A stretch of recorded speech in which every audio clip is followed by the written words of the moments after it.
बच्चों, हम अब अगले टॉपिक की तरफ बढ़ेंगे, जिस टॉपिक का नाम है सजीव और जीवन प्रक्रिया। सजीव तो आप जानते हैं, सजीवों में मानव, जीव जंतु, वनस्पतियाँ, इन सभी का समावेश सजीव में होता है। और जीवन प्रक्रियाएं क्या होती है?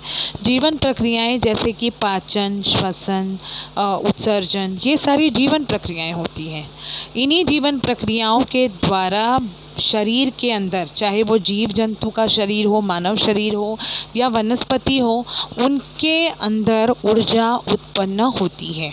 समझ में आई बात? तो ये जीवन प्रक्रिया जो है हमारे जीवन के लिए किस तरह सहायक है, वो हमारे जीने के लिए बहुत ही महत्वपूर्ण भूमिकाएं ये सारी जीवन प्रक्रिया निभाती हैं।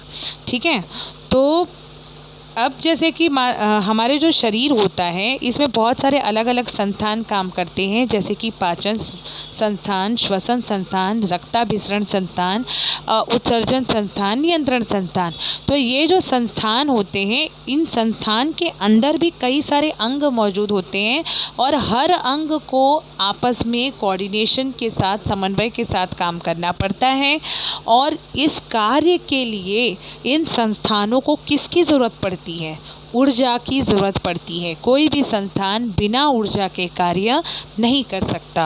अब ये ऊर्जा कहाँ से हमें प्राप्त होता है? यदि मानव शरीर की हम बात करें या किसी भी आप एनिमल यानी जानवर की आप बात करें, प्राणी की बात करें, तो उनमें भी ये ऊर्जा कैसे उत्पन्न होती है?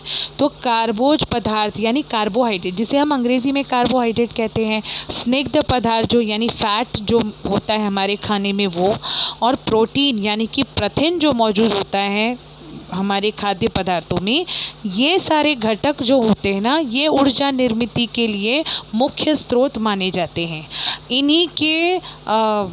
इन्हीं के द्वारा ऊर्जा की उत्पत्ति होती है। ठीक है, अब ऊर्जा की उत्पत्ति किस तरह से होती है? तो ऊर्जा की निर्मित के लिए या उत्पत्ति के लिए यहाँ पर ऑक्सीजन की ज़रूरत पड़ती है।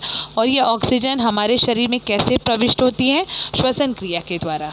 ठीक है, केवल कुछ सूक्ष्म जीवों को छोड़कर, क्योंकि कुछ सूक्ष्म जीव होते हैं उन्हें जीने के लिए ऑक्सीजन की ज़रूरत नहीं होती है, और उन सूक्ष्म जीवों को छोड़कर अन्य सभी सजीवों में ऑक्सीजन की ज़रूरत होती है।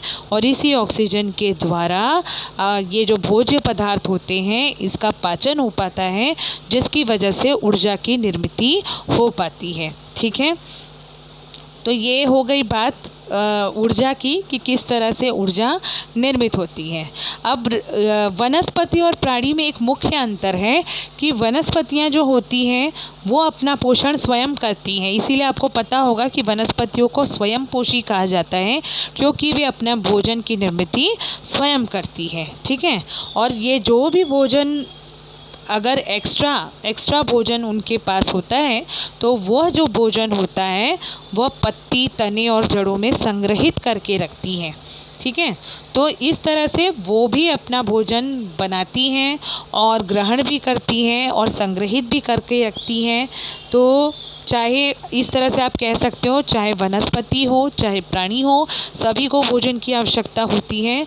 और सभी शरीर के संचलन के लिए आप कह सकते हैं, या वनस्पतियों में संचलन नहीं हो पाता है तो संवहन हेतु या वनस्पति के जीवन हेतु ऊर्जा की आवश्यकता होती ही है। यहाँ पर एक पॉइंट मेंशन हुआ है कि कार्बोज से हमें 4 किलो कैलोरी पर ग्राम इतनी ऊर्जा मिलती है। ये कई बार आपको रिक्त स्थान में पूछा जाता है, तो ये पॉइंट आपको ध्यान में रखना है कि कार्बोज से हमें कितनी ऊर्जा मिलती है? 4 किलो कैलोरी पर ग्राम इतनी ऊर्जा हमें प्राप्त होती है। ठीक है, तो ये है सजीव और जीवन प्रक्रिया।